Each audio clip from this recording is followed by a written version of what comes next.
ಕೊಪ್ಪಳ ಜಿಲ್ಲೆ ಕೂಕನೂರು ತಾಲೂಕು ಚಂಡೂರು ಗ್ರಾಮದ ದಲಿತ ರೈತರಾದ ಗೋವಿಂದಪ್ಪ ಅವರು ಪಿತ್ರಾರ್ಜಿತ ಆಸ್ತಿ ಕಳೆದುಕೊಂಡಿದ್ದು ನ್ಯಾಯಕ್ಕಾಗಿ ಅನಿರ್ದಿಷ್ಟಾವಧಿ ಧರಣಿ ಹೋರಾಟ ಆರಂಭಿಸಿದ್ದಾರೆ. ಸರ್ವೆ ನಂಬರ್ 76ರಲ್ಲಿರುವ 17 ಎಕರೆ 39 ಗುಂಟೆ ಪಿತ್ರಾರ್ಜಿತ ಜಮೀನು 1954ರಿಂದ 1979ರವರೆಗೆ ದಲಿತ ರೈತರ ಕುಟುಂಬದ ಸ್ವಾಮ್ಯದಲ್ಲಿತ್ತು. ಆದರೆ ಯಾವುದೇ ಕಾನೂನುಬದ್ಧ ಖರೀದಿ ಪ್ರಕ್ರಿಯೆ, ಮ್ಯೂಟೇಷನ್ ದಾಖಲಾತಿ ಅಥವಾ ವಾರಸುದಾರರ ಸಹಿ ಪಡೆಯದೆ ಕರಿಯಪ್ಪ ತಂದೆ ಹನುಮಂತಪ್ಪ ಜ್ಯೋತಿ ಎಂಬುವರ ಹೆಸರಿಗೆ ಅಕ್ರಮವಾಗಿ ದಾಖಲು ಮಾಡಲಾಗಿದೆ ಎಂಬ ಆರೋಪಗಳು ಕೇಳಿಬಂದಿವೆ. ಇದರಿಂದ ಸ್ಪಷ್ಟ ಭೂ ವಂಚನೆ ನಡೆದಿದೆ ಎಂದು ಭೂ ವಂಚಿತ ದಲಿತ ರೈತರು ಆರೋಪಿಸಿದ್ದಾರೆ. ಗೋವಿಂದಪ್ಪ ತಾಯಿ ಗಾಳ್ಯವ ಅರ್ಜನ ಎಂಬುವರು 1954ರಿಂದ 1979ರವರೆಗೂ ಸಾಗುವಳಿ ಮಾಡ್ತಿರ್ತಾರೆ ಮತ್ತು ಅವರ ಹೆಸರಲ್ಲಿ ಪಾಡಿ ಇರುತ್ತದೆ. ಆದರೆ ನಾವು ಕೋರ್ ಮಾಡ್ತೀವಿ ಅಂತೇಳಿ ಏನು ದಲಿತರ ಭೂಮಿಯನ್ನ ಕೋರ್ ಮಾಡ್ತಕ್ಕಂಥ ವ್ಯಕ್ತಿಗಳು 1979ರಿಂದ ಅವರನ್ನ ಬಡದು ಹೊಡಿಸಿ ಅಕ್ರಮವಾಗಿ ಪಾನಿಯನ್ನು ಮಾಡಿಕೊಂಡಿರ್ತಾರೆ.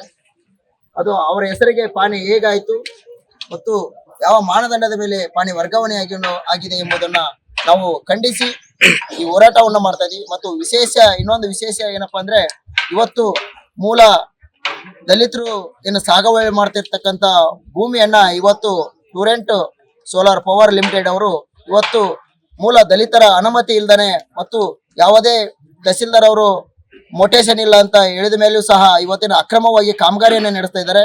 ಅದು ಈ ಕೂಡಲೇ ಕಾಮಗಾರಿ ನಿಲ್ಲಬೇಕು ಮತ್ತು ತ್ವರಿತಗತಿಯಲ್ಲಿ ಮೂಲ ದಲಿತರ ಹೆಸರಲ್ಲಿ ಪಾಣಿ ಆಗ್ಬೇಕಂತೇಳಿ ನಾವು ಇವತ್ತು ಬೇಡಿಕೆ ಇಟ್ಟು ಇವತ್ತು ನಮ್ಮ ಭೂಮಿ ನಮಗೆ ಬೇಕು, ನಮ್ಮವರ ಭೂಮಿ ನಮ್ಮವರಿಗೆ ಕೊಡಿ ಅಂತೇಳಿ ನಾವೇನು ಇವತ್ತು ಧರಣಿಯನ್ನ ಮಾಡ್ತಾ ಇದೀವಿ. ಹಾಗಾಗಿ ಮಾನ್ಯ ತಹಸೀಲ್ದಾರ್ ಅವರು ಬಂದು ನಮ್ಮ ಬೇಡಿಕೆಯನ್ನ ಸ್ವೀಕರಿಸಿ ಎಲ್ಲ ನಮ್ಮ ಬೇಡಿಕೆಗಳನ್ನ ಜಾರಿಗೆ ತರಬೇಕಂತೇಳಿ ನಾವು ಈ ಮೂಲಕ ಆಗ್ರಹ ಮಾಡ್ತಾ ಇದ್ದೀವಿ. ಜೈ ಭೀಮ್. ಜೈ ಭೀಮ್.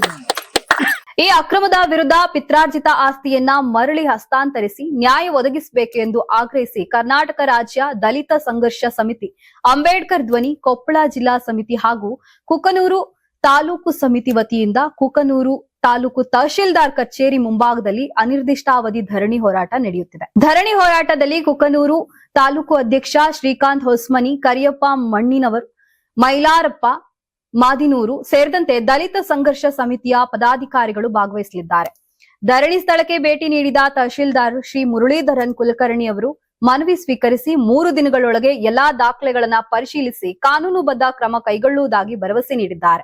ಯಾರಾಗ್ತಾರೆ ಎಂಎಲ್ಎ ಅಭ್ಯರ್ಥಿ 2028 ಶೀಘ್ರದಲ್ಲೇ. ಪ್ರತಿದಿನ ಒಂದೊಂದು ಕ್ಷೇತ್ರದ ಟಿಕೆಟ್ ಆಕಾಂಕ್ಷಿಗಳ ಸಂಪೂರ್ಣ ಮಾಹಿತಿ ಪೊಲಿಟಿಕಲ್ ಜರ್ನಲಿಸ್ಟ್ ಕೆಎಂ ಶಿವಕುಮಾರ್ ಅವರಿಂದ. ಕರ್ನಾಟಕದ ನಂಬರ್ 1 ಡಿಜಿಟಲ್ ಮೀಡಿಯಾ ನಿಮ್ಮ ನೆಚ್ಚಿನ ಕರ್ನಾಟಕ ಟಿವಿಯಲ್ಲಿ ಮಾತ್ರ.